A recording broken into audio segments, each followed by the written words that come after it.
this is our agenda for today, so we'll go through these. We're going to talk about tier 0, which is typically all flash, right? Everybody loves flash, really fast, really cool, but also very expensive. So you're not going to use it to store everything, especially when you start talking about zettabytes, exabytes, even PIBs. It gets very, very pricey. There's tier 2. We call this the warm tier, right? We're still going to run active workloads. We want to mitigate latency. We want to keep the data close to our data sets. How many people here are familiar with Hadoop? Okay, so you guys understand the premise behind Hadoop early on, right? We move the jobs to where the data lives. Why? Because, well, back then it wasn't fast. Networks have increased. The ability to transmit data has gotten faster, but we still want to have some type of data locality close to the compute and the processing. And then there's my favorite, tier N. This is where we focus. Why do we focus there? Roughly 80% of an enterprise is going to keep their data in tier N. Whether it's cold tape, whether it's just cheap spinning Rust, whether it's on Filecoin, that's where we want to live today. As the network evolves, there will be more opportunity, but today, tier N is really where we want to focus. So as we start looking at our use case heat map here, we see scientific archive, we have public archive, we have analytics archive or data lake. We'll talk about all of the other data sets we've mentioned already, so I won't keep you stuck on that slide. But why are we bullish on these? And I think you guys have heard today about all this data being generated, right? But one of the things that's great about this solution, and myself and Aaron Gibson, we worked at another vendor that preached the anti-ransomware, the immutability concept, right?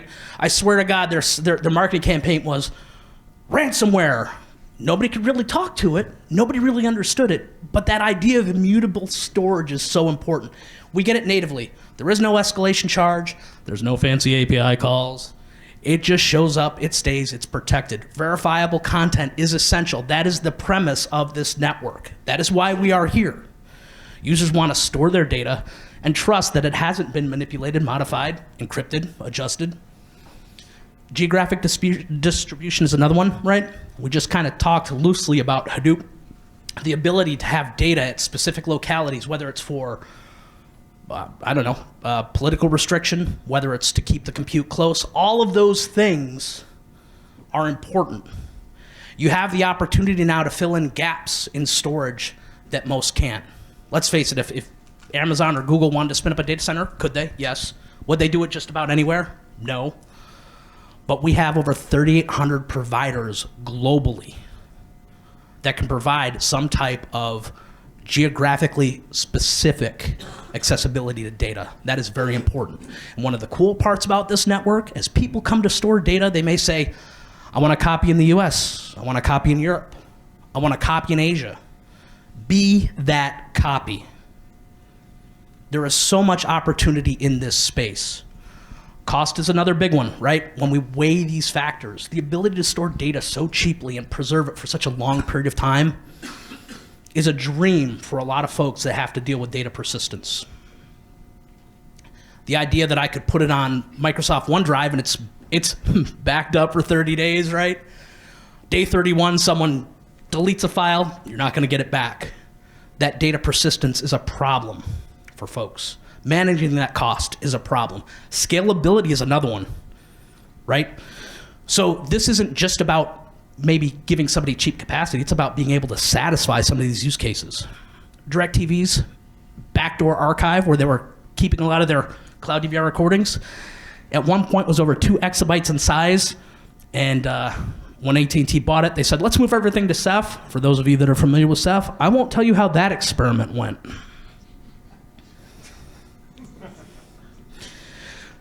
Life sciences genomics, this is a big one. This is becoming more and more prevalent. I mean, now we're sequencing everything. Did you know that on the Filecoin network, we have the 3,000 rice genomes sequenced? I didn't think people cared that much about rice, but they do, and it's stored, and it persists. Genomic sequencing is expensive. That is a process by which you only want to do it once.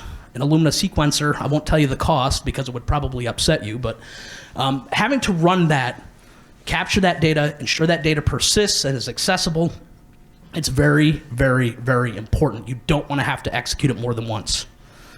There's the idea of data persistence. So how many of you here have had x-rays? I'm assuming everybody has, right? The Virginia College of Radiology has a very interesting retention policy. If you have a child get an x-ray, that x-ray has to persist 7 years past that child's 18th birthday. My son didn't have his helmet on, crash landed, fractured his skull at age 1. That means that x-ray has to live for 24 years before it can officially be retired. So understand, when we start talking about these use cases, this isn't just about the volumes of data, it's about the data persistence. And the sheer volumes that get generated are insane. Right? So we have to scale to meet the demands of growth. I was working with a genomic sequencing company. They were deleting 140 terabytes a month. Why? Because they didn't have the budget to keep buying Isilon. So they would just dump the old samples. Those old samples have value, right? And we don't realize it until it's too late. Warren, you've worked in oil and gas, right? How important is seismic data? It's their lifeblood. That's right. There are companies that actually maintain seismic data going all the way back to the 70s on magnetic media. I know, very exciting, right? The reason that they do this is simple. As new algorithms come up for detection, they actually will run it on these legacy data sets to see if there are any anomalies. Same thing is done in genomics and life sciences. This is why data persistence is so very important. To give you an idea of what type of scale we're talking, for the last 13 years, I have called the Atlanta area home. I'm now moving to Florida for those of you that are interested. But at this point, to sequence every resident of Atlanta, you'd require roughly 50 petabytes to store those sequenced data sets. Now that's before we get into things like anomaly detection, VCF generation, all that stuff, right? You might be sitting here saying, oh, that's not bad. Well, New York City, now we're closing in on an exabyte just to do the city. Now apply that at global scale. When we start talking about data of this volume, it is very significant. And it is very important to understand that we as a network have the ability to deliver this capacity. And that has to be part of the messaging that you share with your customers, right? You guys can go out and spend $1,000 a terabyte on Isilon and put it on-prem, but good luck building at the volume that the network can grow. It's very important. We're talking to providers now that are talking about putting on 100, 200, 600 petabytes of capacity just to meet the demands of data growth. This one is another one of my favorites. And this is a common problem that you see in municipalities. How many people follow ransomware attacks in this room? I can't tell you the number of times I've seen City X had their data encrypted. As a resident of Atlanta, it was a $21 million mistake for a city of 500,000 people.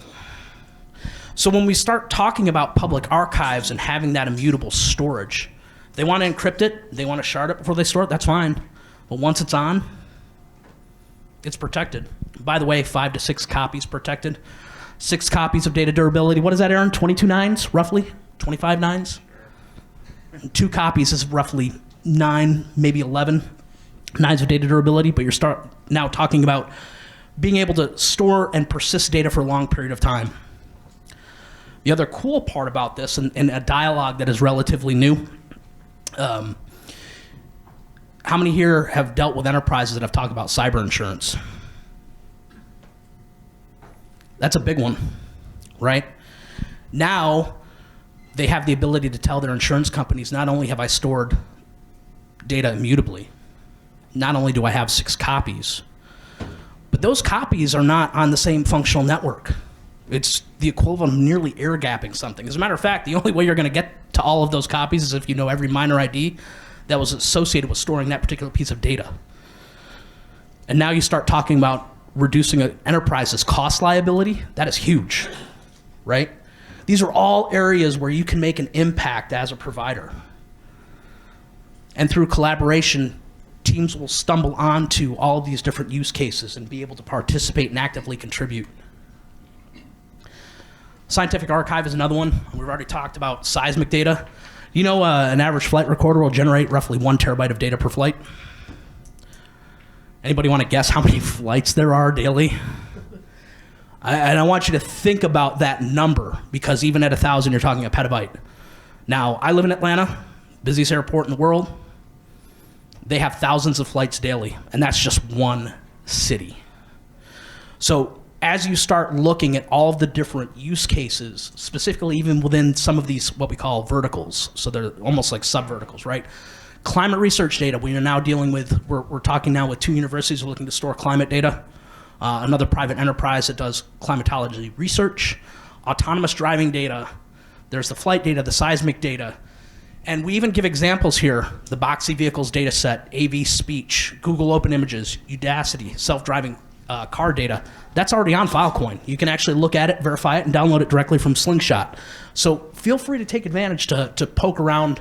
I know Stu put that link up there for us. Actually, there's another link there on the bottom. Great to go see what people are storing on the network. And that whole verifiable thing is really important, right? If I'm a researcher and I store data, I want to know that whoever downloads it is going to get what I stored. We talked about retention, but this is just a sample of one piddly university in Queensland, right? Look at those duration numbers, 5 years, 15 years, 10 years. For anybody that has ever done on-prem enterprise storage, you're looking at a lift and shift every 3 to 5 years.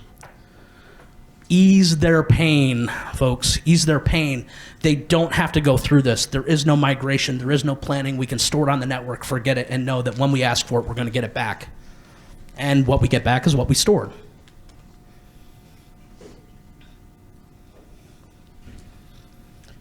Media, we've already kind of touched on this a little bit, but it's huge. It's huge. Transcoding is another big one that generates a lot of different data. Anybody here familiar with transcoding? I'll take movies and I can store them in 15 different formats, and guess what? I've got to store all of them, right? Every single one. How many Disney movies have been made and how many different edits of these Disney movies have been made for different countries, different cultures, different languages, all of this stuff that all has to persist somewhere in space. Media and entertainment is literally a gold mine for people that work in storage. Very, very big. NFTs in the metaverse, that's a hot one, right? Allows you to relate to all the 15, 16, 18-year-olds that are out there that want to store pictures of their cats, right? You can store it on Dad's home computer. He's got Filecoin. Don't worry about it. But these are all great things, and they're all opportunities. NFT.storage is alive and well. Web3 storage is alive and well. I think I might even have pictures of Rob's dog. I love Facebook, by the way. I know Stu's already featured this use case. It's one of my favorites, right? I think it's very important. And there's a few things that he mentions, right? It's that continuous record to show that files are secure and have not been tampered with. You can view the archive and check its provenance using immutable information, including a timestamp, image, storage data, and last but not least, very important, verified edit history. That's what this is all about. Data is manipulated to meet certain criteria or certain narratives all the time. We want to make sure that we keep the story straight. The impact of NFTs, there is so much money in this space. Most valuable NFT, $91.8 million. Now, if I spend $91.8 million, it will not be on an NFT, I can assure you. But it's still a very popular use case. And guess what? Those assets need to be protected, right? $41 billion in crypto was spent on NFTs last year. $41 billion.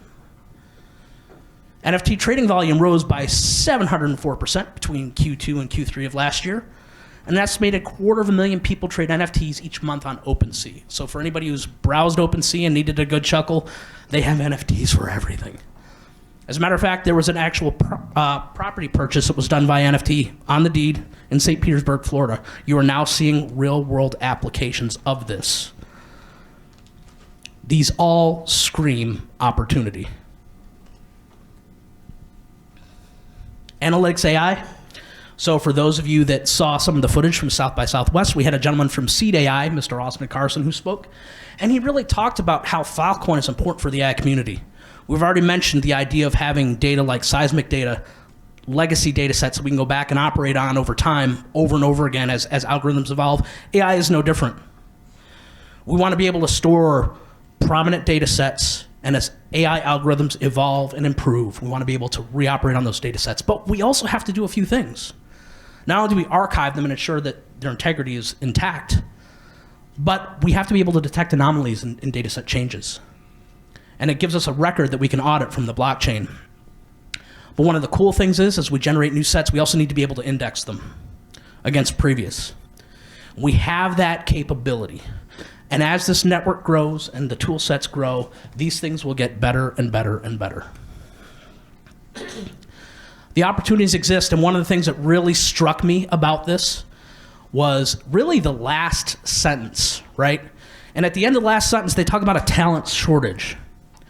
When I decided to really make storage a career roughly a decade ago, and for those of you in the room that are paying attention, yes, I'm dating myself, but bear in mind that even 10, 15 years ago, they were talking about having a significant shortage in storage talent. Enterprises would need nearly double what they thought would be out there in the world working in this space. Be that cloud. Fill that gap. Because it's coming. By 2025, they expect there to be roughly 50% of the required talent out there and available. At my previous stop, we were working with a customer, and they had a NAS device, a simple NAS device. The administrator was paid $70K a year, and another company tried to poach him. They had to pay him an extra $40 to $50K to keep him, just because he knew how to run storage array. If you can fill that gap at the price points we are talking, you are changing storage for the better across the globe. But this talent shortage is very real, and this is an opportunity to make up for it, right? To protect and preserve that data, and you will supply that response. Those economic opportunities exist.